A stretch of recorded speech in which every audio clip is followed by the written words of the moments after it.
Oke, langsung masuk materi aja. Jadi, di sini ada pengertian dari hipotesis dan pengujian hipotesis, di mana hipotesis itu merupakan dugaan sementara terhadap suatu masalah penelitian yang perlu dibuktikan kebenarannya melalui pengumpulan dan analisis data lapangan.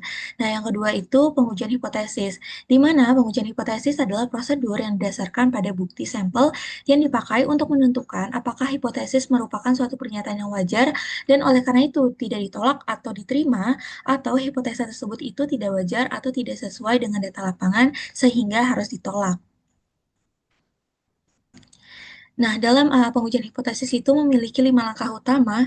Yang pertama itu merumuskan hipotesis, di mana yang pertama itu menyusun hipotesis nol atau H0 yang menyatakan tidak ada perbedaan atau pengaruh, dan hipotesis alternatif atau H1 atau juga bisa disebut dengan HA yang merupakan pernyataan yang ingin dibuktikan keberadaannya. Nah, yang kedua itu ada menentukan taraf nyata, taraf signifikansi, di mana kita harus menetapkan besarnya batas toleransi kesalahan yang dapat diterima, biasanya simbolkan dengan alfa, lalu seperti 1%, 5%, atau 10%. Ini menentukan seberapa kuat bukti yang dibutuhkan untuk menolak H0 atau hipotesis nolnya. Cuman dalam soal biasanya taraf signifikansinya itu sudah diketahui atau sudah dicantumkan. Lalu yang ketiga itu ada memilih statistik uji, di mana memilih rumus atau alat statistik yang sesuai dengan jenis data dan jumlah sampel. Misalnya itu menggunakan uji Z atau distribusi data distribusi normal atau uji T yaitu data distribusi T atau T-Staden untuk menghitung nilai dari data sampel yang ada. Lalu yang keempat ada menentukan daerah keputusan. Di sini menentukan daerah keputusan itu menggunakan kurva di mana kurvanya itu disesuaikan dengan rumus yang akan kita gunakan. Lalu di sini tuh artinya menentukan batas atau nilai kritis di mana kita akan menolak atau gagal menolak hipotesis nolnya. Daerah memisahkan hasil yang dianggap terjadi karena kebetulan dengan hasil yang signifikan secara statistik. Lalu yang terakhir itu mengambil keputusan statistik. Setelah 4 langkah sebelumnya yang sudah dilakukan, kita perlu untuk membandingkan nilai statistik uji dengan nilai kritis. Nah, jika nilai uji itu jatuh di daerah penolakan, maka tolak H0 atau pernyataan H0 itu ditolak. Jika tidak, maka gagal tolak H0 atau pernyataan H0 itu diterima. Terakhir, buatlah kesimpulan berdasarkan hasil tersebut. Oke, jadi yang di slide berikutnya di sini ada merumuskan hipotesis, di mana jenis hipotesisnya itu ada dua, seperti yang sudah disebutkan sebelumnya. Yang pertama itu ada hipotesis nol, di mana artinya itu tidak ada pengaruh atau perbedaan. Nah, di sini, gambaran di sini itu artinya adalah rata-rata sama dengan 75. Itu hipotesis nolnya. Lalu yang kedua itu ada hipotesis alternatif H1 atau HA, di mana di sini tuh artinya adanya pengaruh atau perbedaan, lalu lebih besar atau kecil. Nah, dalam gambar ini artinya itu adalah rata-rata lebih dari 75. Lalu perlu kita ketahui juga dalam statistik, hipotesis nol itu biasanya kan seperti yang sudah dijelaskan di sini itu tidak ada pengaruh atau perbedaannya. Maka dari itu H1 itu menyatakan arah perubahan yang ingin diuji dalam sebuah kurva. Nah, ini kurvanya kurang lebih. Jadi di sini ada arah pengujian. Nah, arah pengujiannya itu sebetulnya ada dua. Yang pertama itu ada one tailed atau uji satu arah, lalu yang kedua itu ada two tailed atau uji dua arah. Di sini bisa kita perhatiin juga gambarnya dan di sini ada penjelasannya, di mana yang pertama jumlah arsiran itu hanya ada di satu di tempat saja. Bisa dilihat di gambar di sini di mana arsirannya itu ada di ekor sebelah kanannya. Lalu untuk posisi arsiran tergantung kalimat di hipotesisnya. Uji arah kanan, arsirannya cuma ada di ujung kanan seperti yang sini. Digunakan kalau hipotesisnya itu atau H1-nya mengandung kata seperti lebih besar, meningkat, atau minimal. Lalu kalau uji arah dari kiri, arsirannya itu ada di ujung kiri, ada di sebelah ekor yang kiri di sini, di mana artinya di hipotesisnya itu mengandung kata seperti lebih kecil, menurun, atau maksimal. Lalu ada pembagian nilai di mana tingkat kesalahan tidak perlu dibagi dua, langsung diarsir penuh sebesar di satu ujung tersebut.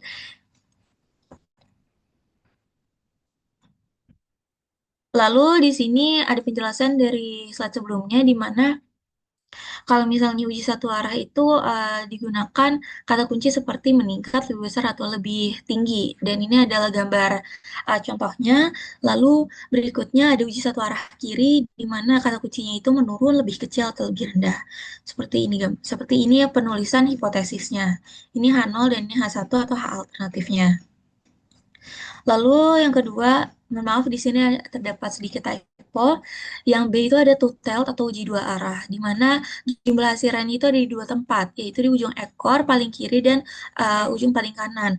Nah, pembagian nilainya karena hasilannya itu dibagi dua tempat, maka tingkat kesalahan A-nya atau alfa juga harus dibagi dua dengan adil. Misal A-nya itu atau alfanya 5%, maka ujung kiri itu diarsir dan ujung kanan diarsir 2,5%, 2,5%. Lalu masuk ke metode uji hipotesis. Yang pertama itu ada uji Z atau Z-test, di mana Z-test ini digunakan jika sampel data itu berukuran besar atau nilai sampelnya itu lebih dari 30 dan timbangan baku atau standar deviasi populasinya itu diketahui. Lalu yang kedua ada bentuk kurva, di mana kurvanya itu berbentuk lonceng sempurna dan simetris, nilai rata-rata atau median, dan modus berada tepat di tengah kurva atau nilainya sama dengan 0. Lalu yang ketiga, ada fungsi, yaitu fungsinya menguji apakah rata-rata sampel berbeda secara signifikan dari populasi acuan. Nah, di sini merupakan data distribusi Z-nya atau distribusi normal akan kita gunakan nanti. Sebelumnya, ini merupakan pengantar dulu untuk memahami soal lebih lanjutnya. Nanti ada contoh soalnya, teman-teman. Lalu di sini ada yang keempat itu ada tipe dari Z-test. Nah, Z-test ini ada tiga tipe, di mana yang pertama itu ada one sample Z-test, yang kedua itu ada two sample Z-test, lalu yang terakhir itu ada paired, paired Z-test kalau nggak salah. Lalu, mohon maaf saya lupa. Jadi yang pertama itu ada one sample Z-test, di mana kita membandingkan rata-rata atau satu sampel dengan rata-rata populasi ketika standar deviasi populasinya atau sigma itu udah diketahui secara pasti. Nah, contoh kasusnya menentukan apakah rata-rata tinggi badan dari sekelompok sampel beranggota lebih dari 30 orang itu berbeda secara signifikan dengan rata-rata tinggi badan nasional yang sudah diketahui secara pasti datanya. Nah, untuk one sample Z-test ini ada rumusnya seperti ini. Lalu yang kedua itu ada two sample Z-test, di mana membandingkan rata-rata dari dua kelompok sampel independen yang berskala besar, di mana N itu lebih dari 30 dan varians kedua populasi tersebut diketahui. Contoh kasusnya itu ada membandingkan rata-rata nilai ujian sekolah dari dua sekolah yang sangat besar untuk melihat mana yang performanya itu lebih baik. Nah, untuk two sample ini rumusnya seperti ini. Bisa dilihat berbeda ya, teman-teman. Nah, di sini ada contoh soal dari Zita sendiri, uh, di mana yang pertama itu ada contoh soal dari one sample Z-test. Bisa kita lihat soalnya di sini, di mana rata-rata hasil ujian nasional mata pelajaran matematika yang diberikan kepada siswa-siswa SMA di Sukabumi pada tahun 2016 adalah 74,5 dengan deviasi baku 8,0. Tahun ini Sukabumi diterapkan Tahun ini Sukabumi diterapkan metode pembelajaran baru untuk meningkatkan kemampuan siswa dalam bidang matematika. Setelah metode pembelajaran baru dilaksanakan, eh, secara random dari populasinya diambil sampel sebanyak 200 siswa untuk dites dengan ujian matematika terstandar. Lalu ternyata diperoleh rata-rata 75,9 jika diambil alfa sama dengan 5% dan data diasumsikan berdistribusi normal. Apakah dapat disimpulkan bahwa metode pembelajaran baru dapat meningkatkan kemampuan siswa dalam matematika di Sukabumi? Untuk berikutnya akan dijelaskan oleh rekan saya. Baik, teman-teman, izin untuk mengambil alih dari Rasya. Seperti yang sudah disebutkan oleh Rasya tadi, contohnya itu bisa teman-teman lihat di tabel yang berwarna biru ya, yang sudah dibacakan barusan. Nah, di sini, agar lebih mudah, kita bikin diketahui. Nah, di sampingnya itu juga sudah ada keterangan mengenai simbol-simbolnya, jadi teman-teman bisa lihat langsung saja. Oke, yang pertama itu untuk rata-rata sampelnya, di sini bisa dilihat bahwa rata-rata sampelnya itu diperoleh 75,9. Nah, lalu untuk rata-rata populasi yang diduga, yaitu adalah yang pertama, yang di tahun 2016, itu ada di 74,5. Simpangan baku atau defisiasinya juga diberitahu, yaitu ada 8,0 atau kita bisa tulis saja di sini 8. Lalu untuk jumlah sampelnya itu ada 200 orang ya, siswa. Nah, untuk A-nya itu ada di 5% dan berdistribusi normal. Nah, cara penyelesaiannya seperti yang tadi pengantar oleh Rasya, pertama-tama itu kita harus merumuskan hipotesisnya terlebih dahulu. Nah, tadi kan di slide-slide sebelumnya itu ada kata kunci yang tertera kan. Nah, untuk di sini ada kata kunci yaitu meningkatkan, di mana itu ditandain sama warna biru ya teman-teman. Kalau dia tulisannya itu meningkatkan, berarti uji sampel yang dipakai itu adalah uji sampel satu arah kanan. Berarti nanti di saat kurva, itu tuh yang diarsir itu yang sebelah kanan. Sebaliknya kalau misalnya yang diarsir itu sebelah kiri, berarti dia menurun, kata kuncinya. Oke, lanjut. Karena kita pakai uji sampel satu yang arah kanan, maka di sini hipotesis yang dibuat itu ada dua. Yang pertama itu untuk hipotesis nolnya, ada di rata-rata yang diduga itu dia kurang atau sama dengan 74,5. Di mana kalau misalnya ternyata hasilnya kurang atau sama dengan 74,5, metode atau hipotesisnya itu tidak dapat meningkatkan kemampuan matematika siswa di Sukabumi. Sedangkan untuk hipotesis alternatifnya atau H1-nya itu rata-rata yang diduga lebih atau di atas 74,5. Metode pembelajaran baru dapat meningkatkan kemampuan matematika siswa di Sukabumi. Teman-teman, mohon maaf kalau suara aku kecepatan boleh diberitahukan saja ya. Oke. Lalu yang kedua itu adalah menentukan taraf nyata atau taraf signifikansi. Nah, di sini tarafnya itu udah dikasih tahu taraf signifikansinya itu, yaitu adalah A5 itu sama dengan 5% atau 0,05. Selanjutnya, kita memakai rumus yang diberikan tadi yang di atas di slide sebelumnya, itu kita memilih statistik uji. Di sini disimbolinnya itu pakai Z ya, teman-teman. Nah, jadi rumus statistik ujinya itu adalah rata-rata sampel dikurangi rata-rata yang diduga dibagi simpangan baku yang dibagi lagi oleh akar jumlah sampel. Nah, di sini karena kita sudah memasukkannya diketahui, tinggal kita masukin aja. Kalau misalnya rata-rata sampelnya itu kan tadi 75,9, lalu untuk rata-rata yang diduga sebelumnya itu ada di 74,5. Itu 75,9 dikurang 74,5 sama dengan 1,4. Lalu untuk pembagiannya 8 dibagi akar 200. Nah, dibagi akar 200 hasilnya itu 0,566. Ya sudah teman-teman, karena sudah ditemukan, tinggal 1,4 dibagi 0,566. Hasilnya itu adalah 2,474. Boleh slide berikutnya?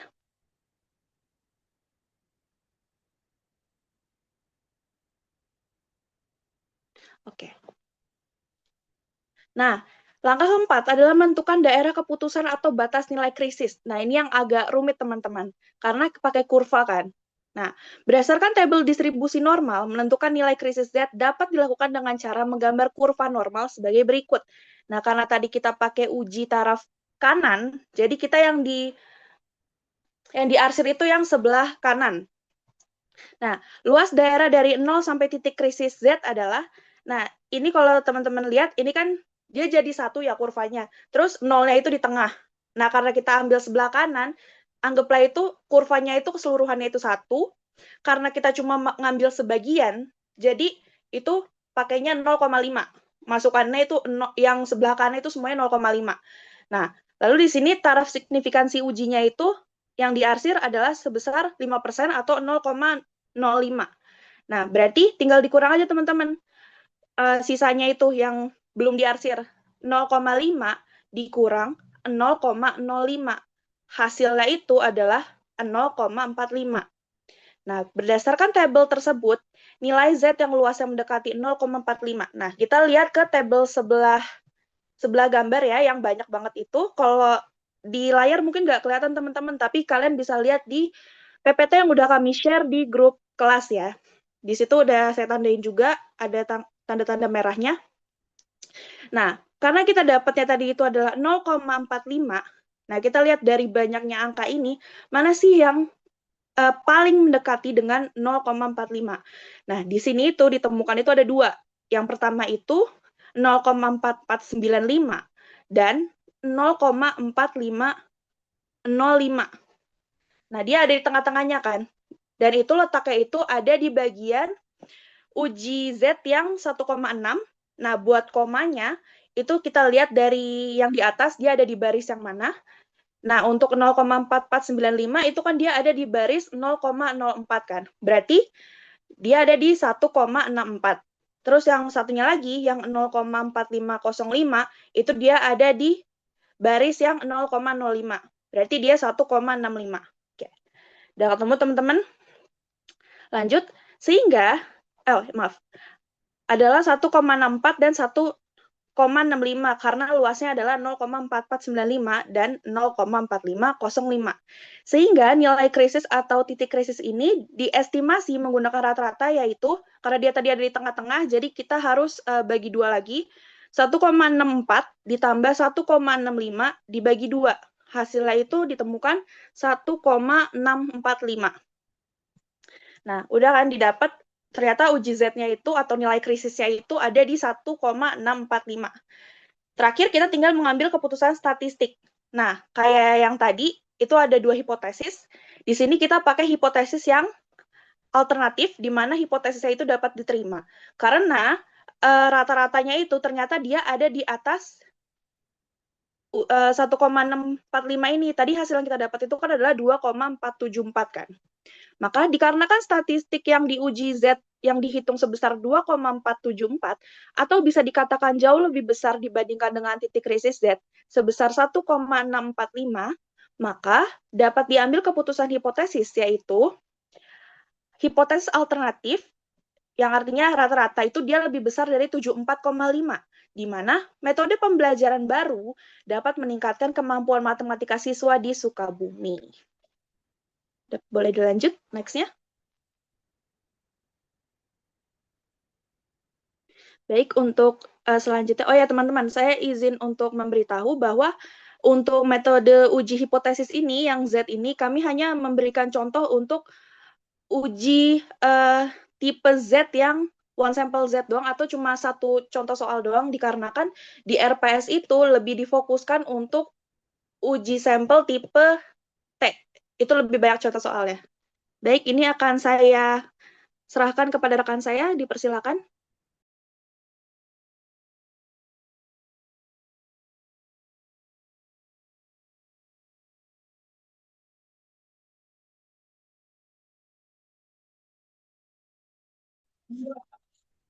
Baik, apakah suara saya terdengar? Mic-nya boleh coba deketin lagi mungkin, Len. Tes, aman nggak sekarang? Aman-aman. Oke, terima kasih Naila atas penjelasannya. Lalu selanjutnya ada metode uji hipotesis yang tipe Z-test. Nah, uji Z-test yang keempat ini itu tentang membandingkan proporsi atau presentasi suatu karakteristik dalam sampel dengan proporsi populasi atau membandingkan proporsi antara dua sampel yang berbeda. Nah, contoh kasusnya tuh ada membandingkan persentase atau proporsi pemilih yang mendukung kandidat politik tertentu dalam sebuah survei sampel besar dibandingkan dengan hasil pemilu periode sebelumnya. Nah, di one sample proportion test ini ada rumusnya itu Z sama dengan P yang di atas, itu tuh penjelasannya untuk proporsi yang ditemukan pada sampel. Nah, itu tuh dihitungnya dari jumlah kejadian dibagi total sampel. Itu nanti dikurangin dengan P kosong, itu adalah menandakan bahwa proporsi populasi atau nilai acuan yang dihipotesiskan. Nah, itu nanti dibagi lagi ke dalam kuadrat, yaitu proporsi populasi atau nilai acuan yang dihipotesiskan dikali dengan 1 dikurang proporsi populasi atau nilai acuan yang sudah dihipotesiskan lalu dibagi dengan ukuran sampel. Nah, untuk two sample proportion test itu ada Z sama dengan proporsi masing-masing kelompok sampel yang pertama dan yang kedua dikurang. Lalu dibagi dengan kuadrat 2 itu dari pool proportion atau proporsi gabungan. Yang rumusnya ada di bawah yaitu X1 ditambah X2 dibagi N1 ditambah N2. Nah, nanti proporsi masing-masing kelompok sampelnya itu dikali dengan 1 dikurang proporsi masing-masing kelompok dengan pooled proportion.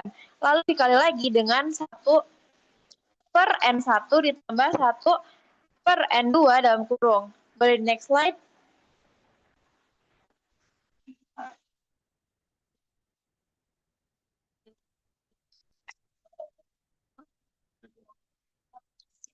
Nah, lalu selanjutnya ada uji t-test.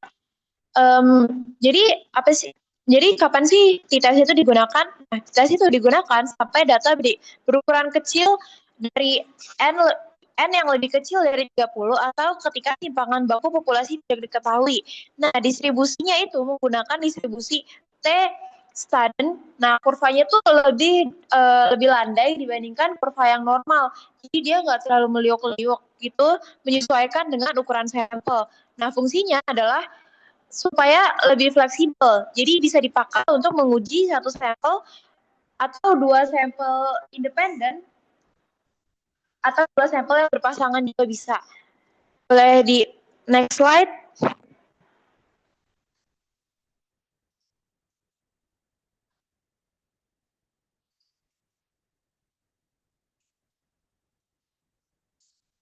Nah, di uji t-test ini juga punya beberapa sampel ya. Yang pertama itu ada one sample t-test. Nah, one sample t-test ini tuh untuk membandingkan rata-rata dari suatu kelompok sampel dengan suatu nilai acuan atau rata-rata populasi yang sudah ditentukan gitu. Nah, contoh kasusnya itu ada di menguji apakah rata-rata nilai ujian dari sebuah kelas itu berbeda secara signifikan dengan rata-rata nilai nasional. Terus yang kedua juga ada independent two sample t-test. Ini tuh gunanya adalah untuk membandingkan rata-rata dari 2 kelompok yang independen atau saling bebas. Nah, untuk melihat apakah ada perbedaan, ini tuh digunakan untuk melihat apakah ada perbedaan yang signifikan secara statistik. Contoh kasusnya itu ada di membandingkan nilai ujian antara kelompok siswa yang diajar dengan metode belajar A dan kelompok siswa yang diajar dengan metode belajar B. Terus yang ada di gambar ini adalah rumusnya. Jadi rumusnya adalah T sama dengan rata-rata sampel dikurang nilai acuan dibagi standar deviasi atau jumlah sampelnya gitu. Itu untuk yang tip t-test, one sample t-test. Nah, yang gambar kedua itu untuk independent two sample t-test. Yang kedua ini tuh saya sama dengan rata-rata dari kelompok 1 itu dikurang dengan rata-rata kelompok 2 dibagi dengan akar kuadrat dari variance yang digabung pooled variance dalam kurung buka kurung lagi 1 dibagi 1 per N1. N1 itu adalah jumlah sampel pada masing-masing kelompok ditambah dengan 1 per N2. Lalu tutup kurung. Bisa di next slide.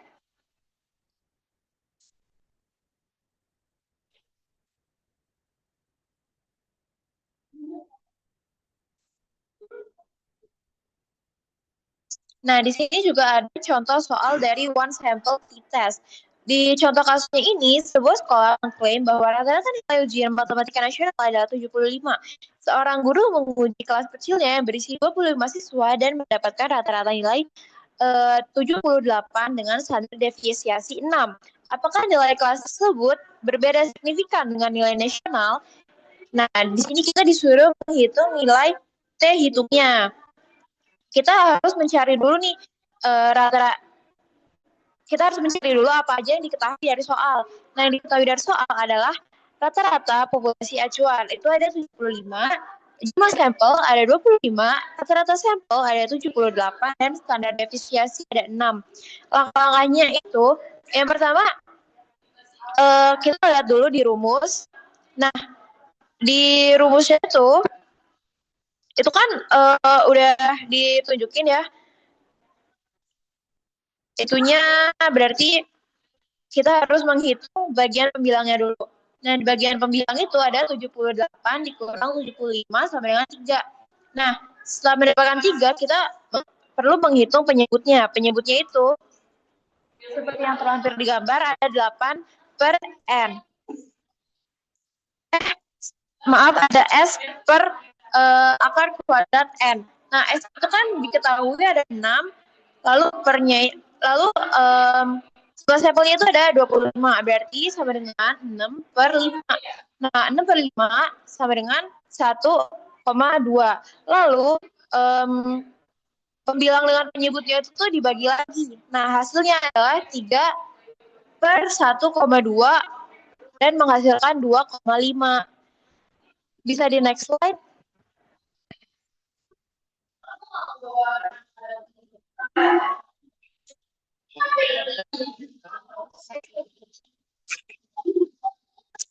Selanjutnya itu juga ada contoh soal dari independent sample t-test. Contoh kasus itu ada seorang dosen ingin membandingkan efektivitas model belajar A dan metode belajar B. Nah, yang diinfokan di soal adalah kelompok 1 metodenya A itu diikuti dengan 10 siswa dengan rata-rata nilai 80. Kelompok 2 metode B diikuti 10 siswa dengan rata-rata nilai 74. Setelah dihitung didapatkan nilai variasi gabungan sebesar 18. Nah, di sini kita disuruh menghitung nilai T hitung dari penelitian tersebut. Nah, diketahui itu tuh ada nilai rata-ratanya 80 yang pertama. Nah, yang kedua nilai rata-ratanya ada 74. Lalu yang pertama ada diikuti dengan 10 siswa, yang kedua juga ada 10 siswa. Nah, varians gabungan itu didapatkan nilai varians gabungannya 18 kan. Nah, rumusnya juga sama kayak yang di slide sebelumnya. Untuk jawabannya bisa di next slide.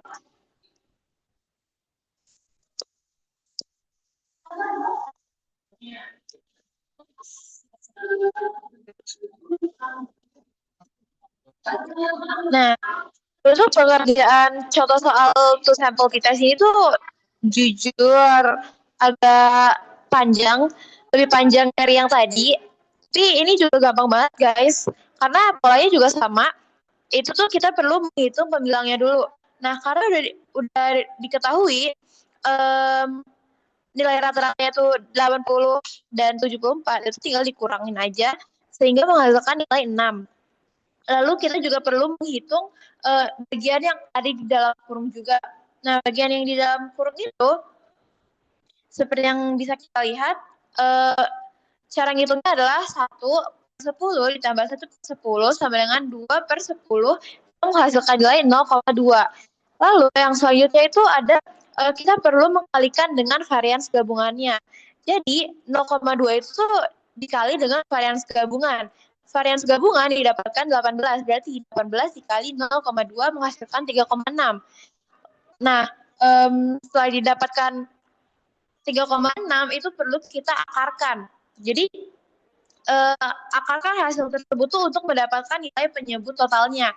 Nah, akar dari 3,6 itu didapatkan nilai 1,897. Nah, cara terakhir adalah pembilang dan dengan penyebut itu dibagi untuk mendapatkan nilai T. Nah, berarti kan jadi udah didapatkan hasil dari pembilangnya 6, berarti dibagi dengan 1,897. Itu didapatkan hasil 3,16. Boleh di next slide.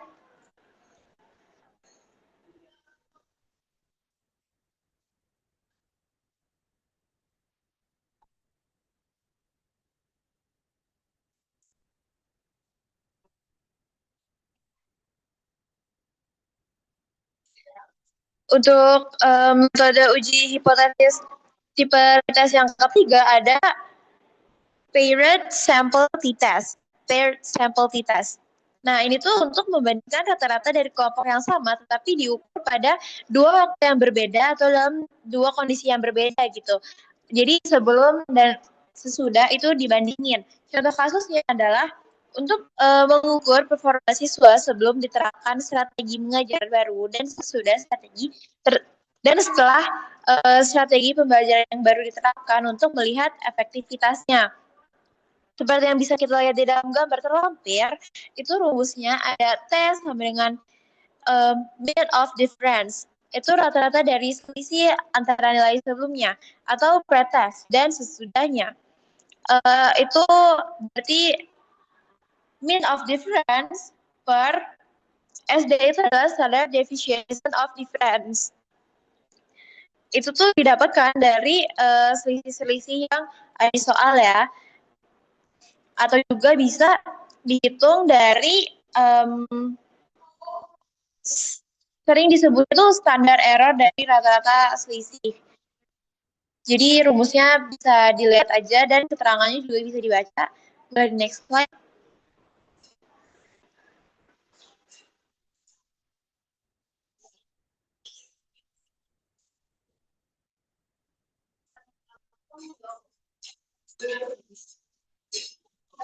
Oh iya, sebelum menjelaskan sesi selanjutnya, rekan saya Rasya ingin memberikan penjelasan tambahan. Sebelumnya izin teman-teman mau menambahkan sedikit aja. Jadi kenapa sih dalam sampel besar ini kita lebih fokus ke sampel t-test? Sebenarnya seperti yang sudah seperti yang Naila sebutkan sebelumnya, di mana kita itu memang fokus pada buku rujukan di RPS. Nah, izin menambahkan untuk alasannya kenapa, itu karena dalam riset bisnis nyata, standar deviasi populasi itu hampir selalu tidak diketahui. Jadi uji tes itu menjadi alat analisis yang fleksibel dan akurat untuk digunakan walaupun sampelnya itu besar. Jadi kurang lebih seperti itu. Mungkin boleh lanjutkan, Alen. Terima kasih.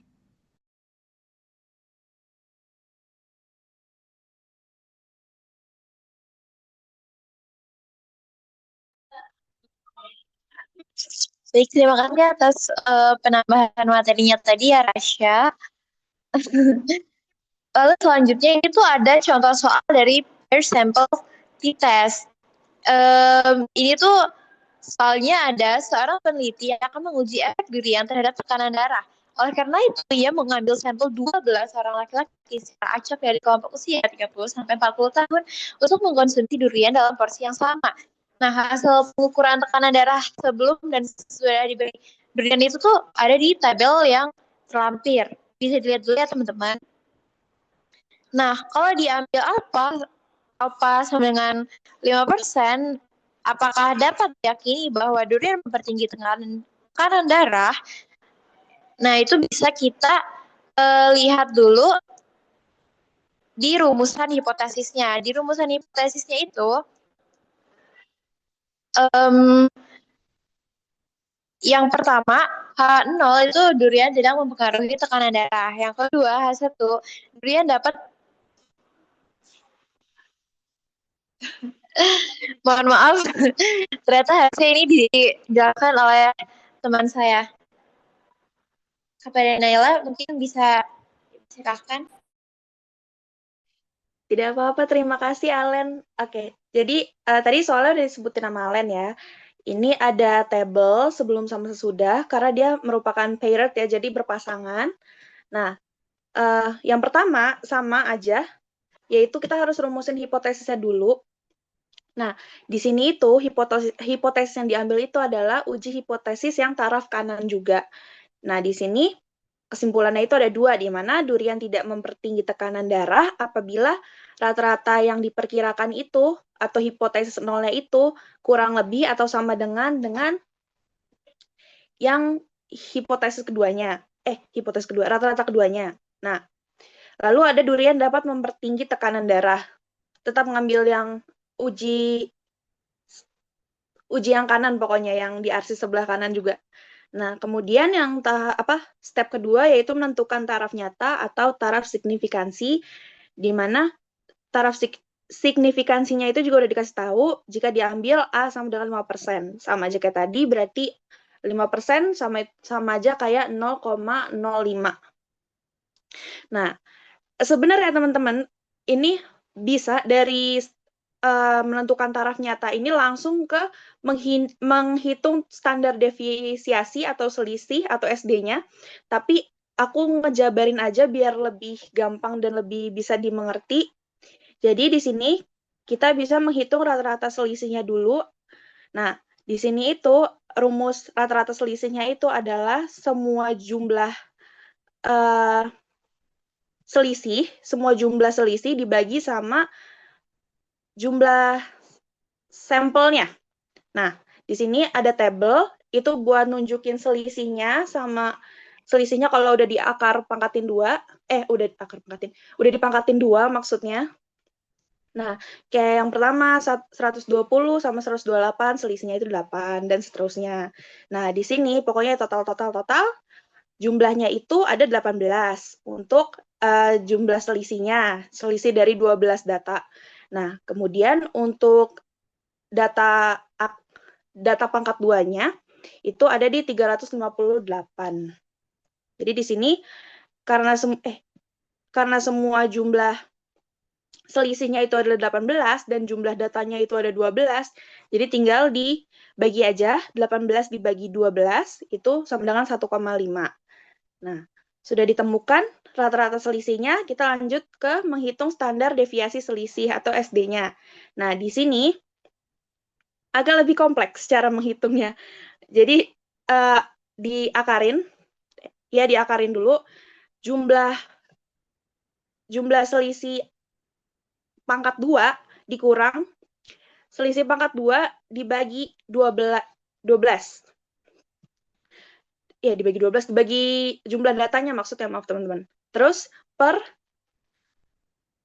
jumlah data dikurangin 1. Nah, di sini bisa dilihat tadi kan totalnya udah ya totalin. Kalau misalnya jumlah selisih pangkat 2-nya itu dari 12 data itu 358. Nah, dikurang sama jumlah selisih dipangkatin 2 dikurang 12. Dibagi 12. Nah, langsung aja lihat ke bawahnya, terus dia dibagi 12 kan, hasilnya itu 27 intinya. 27 berarti 358 dikurang 27 dibagi 12 kurang 1. 12 kurang 1, 11. Nah, 358 dikurang 27 itu sama aja dengan hasilnya adalah 331. Jadi akar 331 dibagi 11. Hasilnya itu adalah akar 30,09. Nah, hasilnya adalah 5,49. Maaf agak terbelit-belit ya teman-teman. Boleh dilanjut untuk slide berikutnya, Rasya?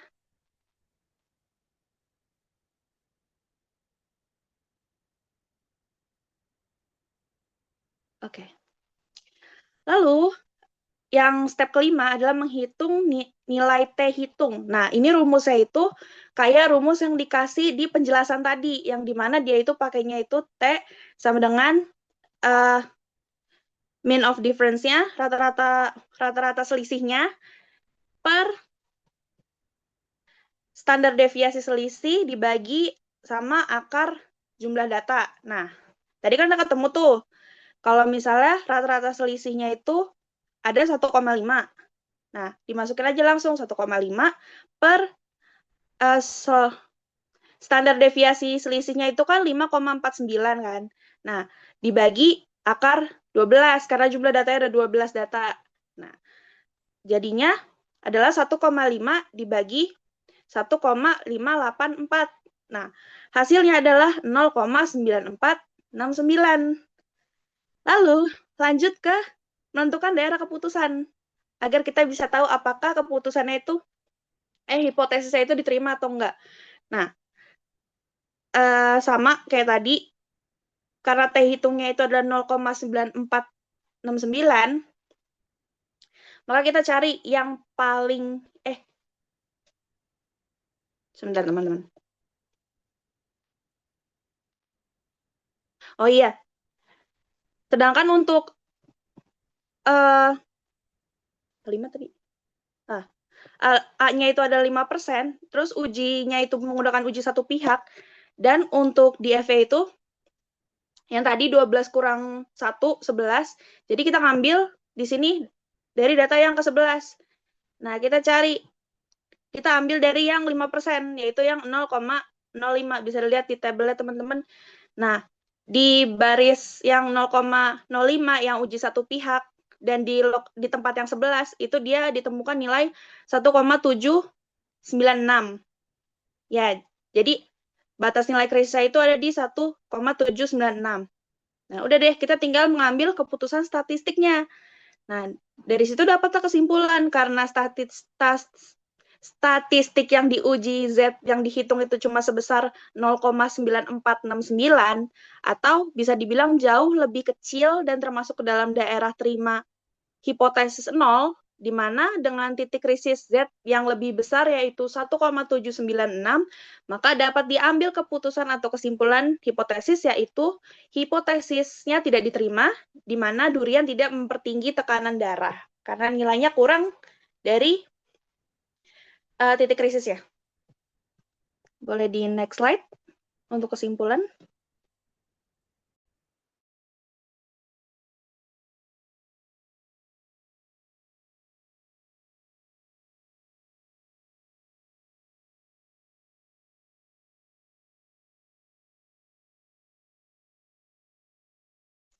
Baik, lanjut untuk silakan Alen. Oke, nah untuk kesimpulan, pengujian hipotesis ini, sampel besar ini itu merupakan metode statistik yang digunakan untuk menguji kebenaran suatu dugaan atau hipotesis terhadap populasi dengan jumlah sampel yang benar. Dalam pengujian ini, peneliti melakukan beberapa langkah, yaitu satu, merumuskan hipotesis nol dan hipotesis alternatif. Kedua, menentukan tara signifikansi. Yang ketiga, menghitung nilai statistik uji, kemudian membandingkan nilai hitung dengan nilai tabel atau nilai probabilitas. Nah, pengujiannya itu digunakan untuk menentukan apakah hipotesis nol diterima atau ditolak. Dengan adanya pengujian hipotesis sampel besar ini, peneliti itu diharapkan dapat mengambil keputusan secara lebih objektif berdasarkan data yang diperoleh. Boleh di next slide.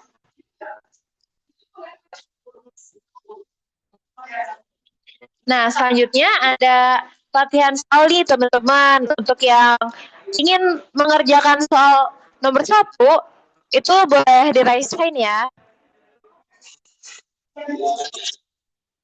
Boleh mungkin untuk teman-teman coba mengerjakan soalnya dulu.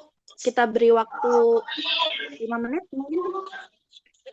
3 menit deh, 3 menit. 3 menit untuk mengerjakan soal. Bagi yang ingin menjawab boleh langsung raise hand ya. Terima kasih.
Oke, baik. Jadi untuk soal pertama itu sudah dijawab oleh Anida. Sebelumnya izin untuk pindah share screen.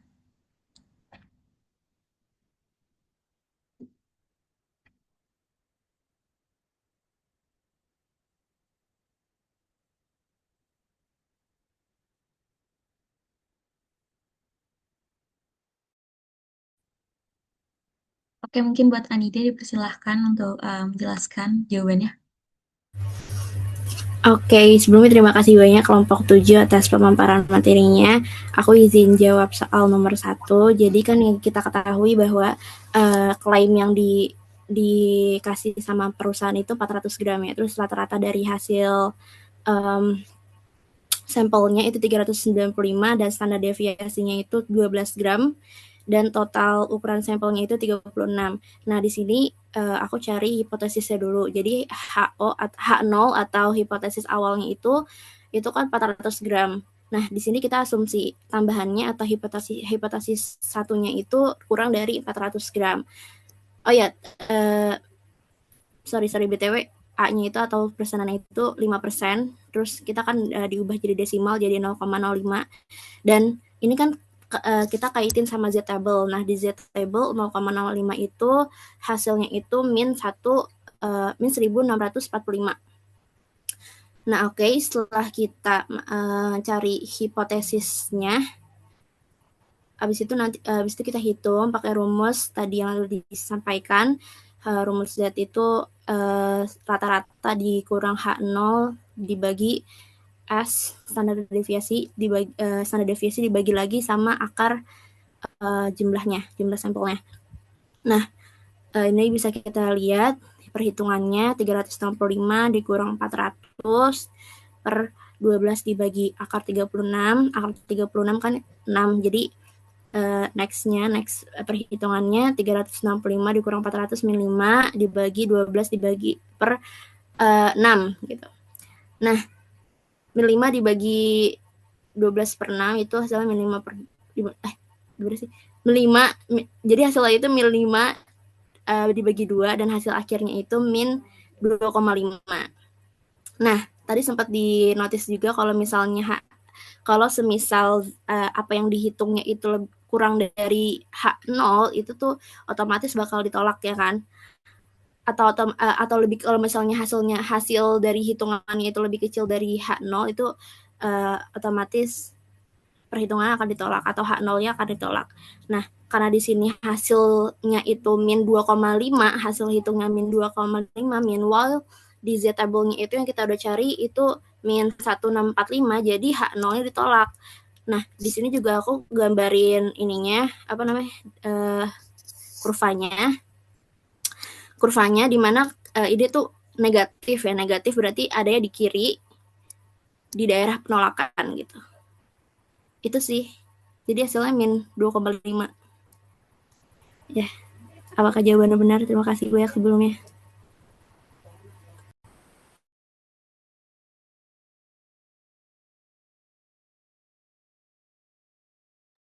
Oke, mungkin bisa divalidasi sama kunci jawaban yang ada. Boleh dibuka mungkin PPT-nya? Oke, sebentar ya.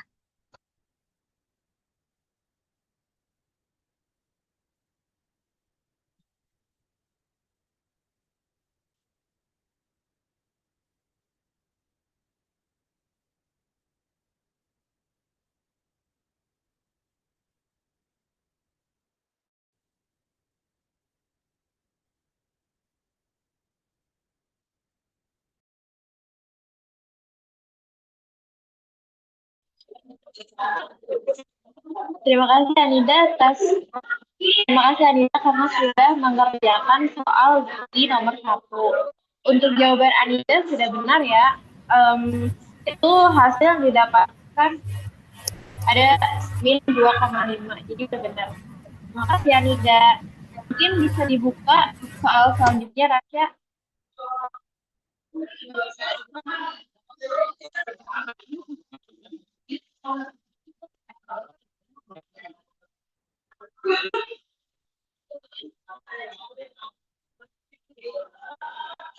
Baik, bagi yang ingin mengerjakan soal kedua uji Z 2 sampel independen, bisa raise hand ya, dan diberikan waktu 3 menit, berarti selesai di 16.12.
Baik teman-teman, apakah tidak ada yang bisa atau ingin mengerjakan nomor 2?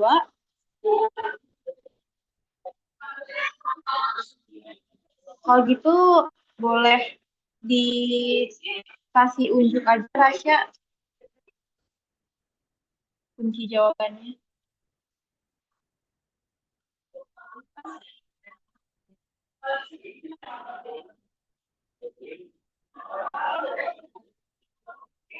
Nah, jadi kunci jawaban nomor 2 itu juga sama caranya dengan kunci jawaban yang nomor 1, di mana kita tuh perlu menentukan hipotesisnya dulu.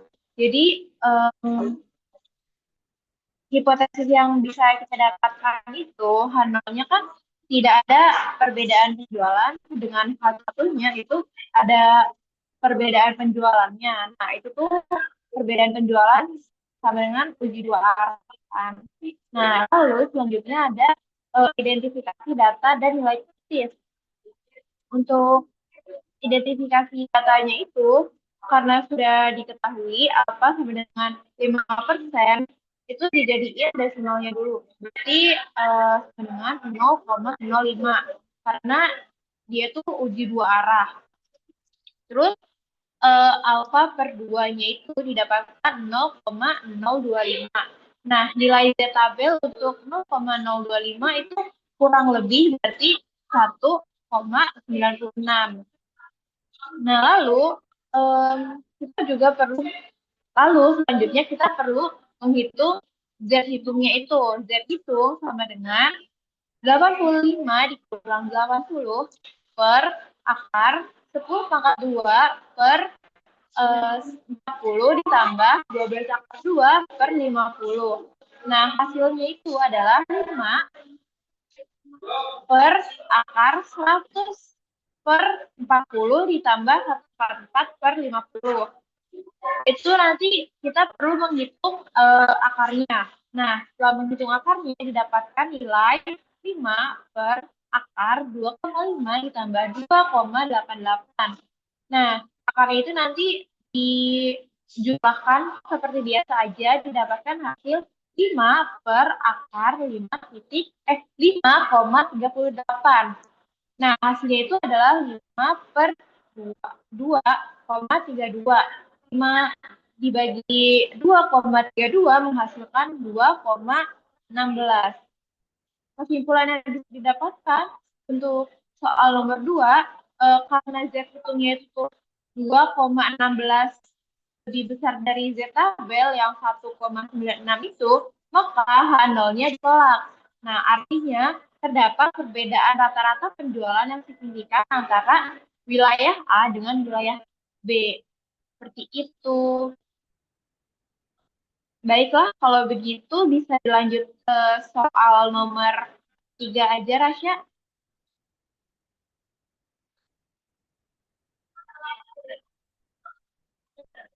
Oke, untuk teman-teman yang ingin mengerjakan latihan soal nomor 3, uji hipotesis proporsi sampel besar, boleh raise hand aja ya selama 3 menit.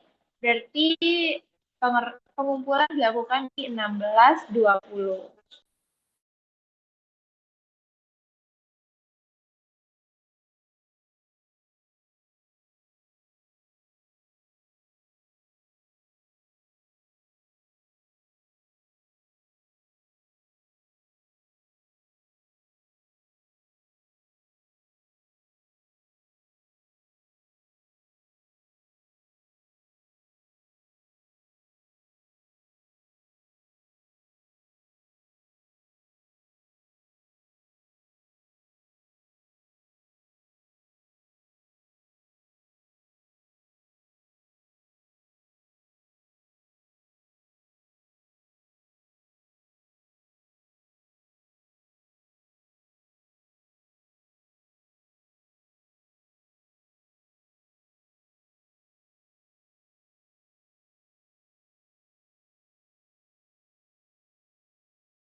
Oke, Nadine, sebentar ya. Ini juga sudah mengirim jawabannya di WA.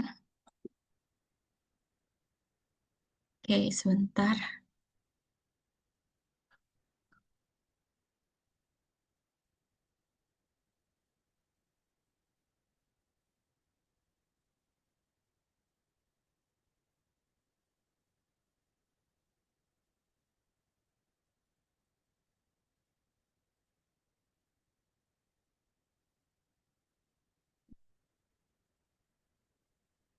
Oke, Nadine dipersilakan untuk menjelaskan jawabannya. Oke, terima kasih Rasya. Jadi untuk soal yang ketiga, yang pertama itu dicari dulu hipotesisnya. Jadi hipotesisnya itu eh, proporsi sesuai klaimnya 0,60, kemudian menjadi proporsi lebih kecil menjadi eh, lebih kecilnya itu 0,60, itu diuji dari arah kiri. Kenapa diuji dari arah kiri? Karena kalau lebih kecil berarti kita ini pengen ngecek apakah hasil sampel itu jatuh jauh di bawah nilai dugaan awal. Makanya daerah pengujiannya ada di sebelah kiri kurva normal. Kemudian setelah kita udah menentukan hipotesisnya, kita identifikasi datanya dan data dan nilainya. Jadi untuk simpangan bakunya itu ada 1% yang menjadi 0,01, kemudian proporsinya menjadi lebih kecil, yaitu yang sudah saya tuliskan 0,60. Jadinya 1% itu yang tadi sebelumnya saya jelaskan ada di kiri kurva normal. Jadi uji kiri simpangan baku itu 0,01, dan dari tabel distribusi normal didapat kalau nilai Z-nya itu menjadi min 2,33. Kemudian kita hitung Z-nya. Nah, untuk rumus Z-nya ini ada proporsi sampel dikurang proporsi klaim dibagi akar proporsi klaim dikali Q0 dibagi N. Nah, ini untuk penempatannya untuk hasilnya 0,52 dikurang 0,60, kemudian dibagi akar 0,60 dikali 0,40 dibagi 100. Kemudian jadi 0, min 0,08 dibagi akar 0,24 dibagi 100. Menjadi min 0,08 dibagi 0,049. Dan hasilnya itu jadi min 1,63. Nah, tadi untuk Q0-nya itu didapat dari 1 dikurang 0,60. 0,60 itu dari proporsi yang lebih kecil, yang P lebih kecil 0,60. Oke, kemudian untuk kesimpulannya, jadi pada tingkat signifikasinya itu 1%, itu nggak terdapat bukti yang cukup untuk menyatakan bahwa proporsinya itu di bawah 25 tahun lebih kecil 60%. Selanjutnya.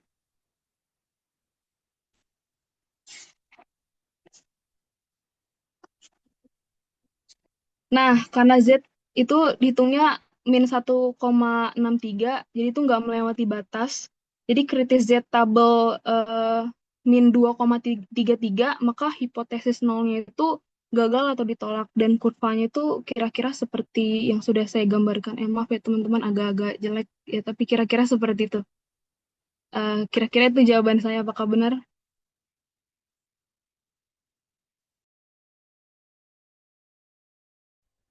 Baik, Baik. jawabannya Nadine dapat divalidasi mungkin.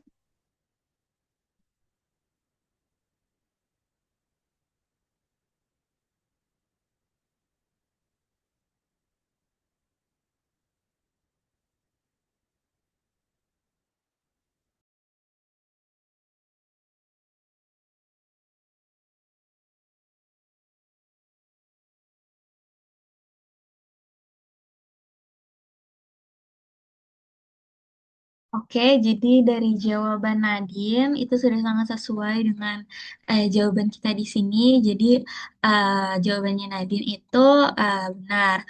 Cuman mungkin agak tambahan sedikit. Tadi kata Nadine itu gagal atau ditolak. Tapi sebenarnya adalah gagal ditolak atau diterima. Mungkin bisa dimengerti Nadine. Terima kasih atas jawabannya teman-teman. Eh, karena kita sudah di penghujung presentasi. Ya, karena kita sering kunjung presentasi, sebelumnya saya mewakili rekan-rekan saya memohon maaf apabila materi yang kami sampaikan hari ini itu masih belum jelas atau masih teman-teman masih banyak yang belum paham. Dan terima kasih atas perhatiannya. Selebihnya saya kembalikan kepada Pak Kusworo. Terima kasih. Oke, terima kasih ya teman-teman semuanya. Naila, siapa aja hari ini yang presentasi? Eh, Rasya, ya, Pak, Siti saya, Anjani Rasyada, Asya, Lendra, uh, Laki Rahmania Nalendra sama Naila Agia. oke. Jadi hari ini kita melanjutkan materi yang kemarin ya. Jadi pada prinsipnya materi kemarin sama materi hari ini itu kurang lebih akan memberikan kelengkapan itu terkait dengan pengujian hipotesis di situ ya. Nah, tadi juga sudah dijelaskan oleh teman-teman itu ada one sample t-test sama paired sample t-test maupun nanti ada namanya independent sample t-test. Jadi, dari yang disampaikan teman-teman tadi itu sudah tepat, nggak salah. Mungkin minggu depan Bapak akan coba uh, menggunakan aplikasi SPSS ya, gitu ya. Kalau teman-teman kan hari ini bagaimana menghitung secara manual atau secara matematikanya, nggak ada masalah, nanti bisa kita kombinkan untuk persiapan UAS teman-teman semuanya. Tapi mungkin untuk mengenalkan ke teman-teman besok akan Bapak ajarkan bagaimana menggunakan SPSS dengan rumusan one sample t-test maupun paired sample t-test di situ. Sehingga teman-teman punya wawasan selain materi hitung-hitungan secara matematik, juga teman-teman bisa menggunakan aplikasi SPSS. Tapi untuk kelompok minggu depan, Marco tetap disiapkan karena Bapak mungkin nggak banyak untuk minggu depan, hanya mengenalkan saja. Selebihnya teman-teman bisa mengeksplor secara mandiri di situ. Sehingga kita tidak ada materi yang tertinggal di situ.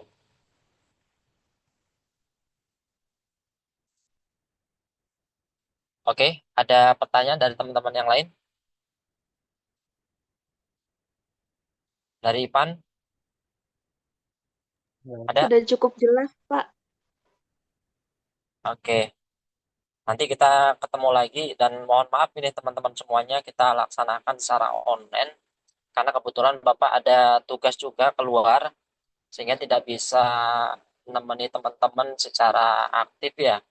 Ini aja masih di jalan pulang, pikir Bapak jam 3 itu sudah sampai rumah, ternyata jam 3 ini malah jam setengah 5 ini masih di jalan.